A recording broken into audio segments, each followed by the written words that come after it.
Ada orang sholat dalam kehidupan masih bermasalah dengan tetangganya, ada yang salah dalam sholatnya. Hati-hati bu, hati-hati.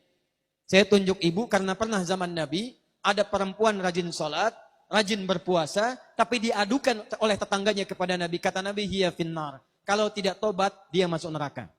Kenapa? Karena dia rajin mencela tetangganya. Rajin sholat, rajin puasa, rajin mencela. Buka hadis Muslim, nomor hadis 5611. Riwayat sahabat Abu Hurairah radhiyallahu taala anhu. Oleh Nabi disebut orang muflis, bangkrut. Atadrunal muflis, kata Nabi, tahukah kalian orang yang bangkrut itu? Qalu ya Rasulullah, al-muflisu fina ma la dirham lahu wa la mata'.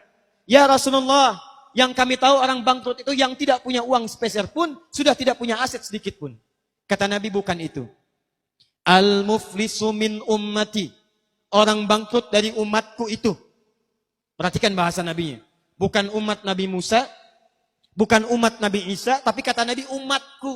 Ada orang yang ngaku umat Nabi Muhammad, di dunianya sholat, di dunianya puasa, tapi kata Nabi bangkrut pahalanya. Ya'ti yaumal qiyamati bisolatin. Datang di hari kiamat dengan pahala sholat yang banyak. Dirajin sholatnya. Sholat sunnah dikerjakan, tahajud dikerjakan, Masya Allah. Belum subuh sudah nunggu di masjid. Wasyamin, puasa rajin. Puasa Daud, puasa Senin, Kamis, Ayamul Bid. Wa zakatin, zakat tidak tertunda. Maaf. Wa ya'ti qad syatama hadza. Cuman sayang, dia juga rajin mencela orang lain. Rajin salat, rajin mencela. Wa qadzafa hadza, rajin menuduh orang lain. Wa akala mala hadza, rajin mengambil hak orang lain. Sekarang korupsi. Bahasa kerennya.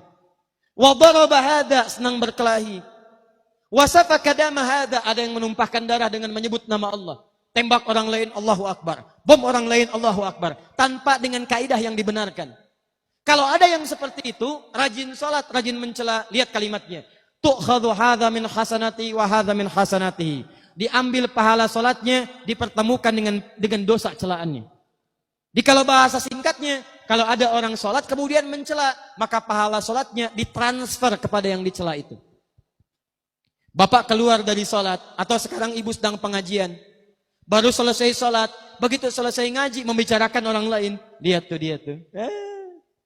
Kayaknya belum jadi ahli surga ya? Iya. Gak seperti kita. Itu saat membicarakan ibu itu, pahala taklim ibu pindah langsung kepada yang dibicarakan. Saya tidak Ustadz, alhamdulillah, tidak seperti ibu itu tuh. Sama. Tuh. Pindah. Jadi kalau orang sholatnya benar, maaf, rajin datang ke pengajian, ada di majlis ilmu, maka 5 hal ini akan didapatkan. Mudah hidupnya, tenang hatinya, doa cepat dikabulkan, sukses dalam kehidupan, dan baik dalam perilakunya.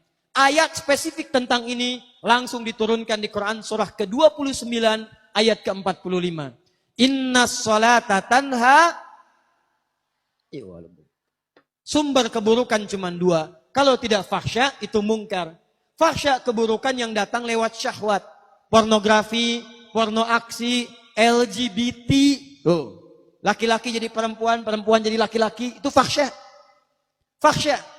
Awas, hati-hati. Mungkar, keburukan yang bersumber dari nafsu perut dan akal. Mencuri, itu mungkar. Berbohong, itu mungkar. Berselisih, itu mungkar. Membunuh, itu mungkar. Korupsi, itu mungkar. Jadi mustahil ada perilaku sholat bisa berbuat maksiat. Mustahil. Jelas di sini?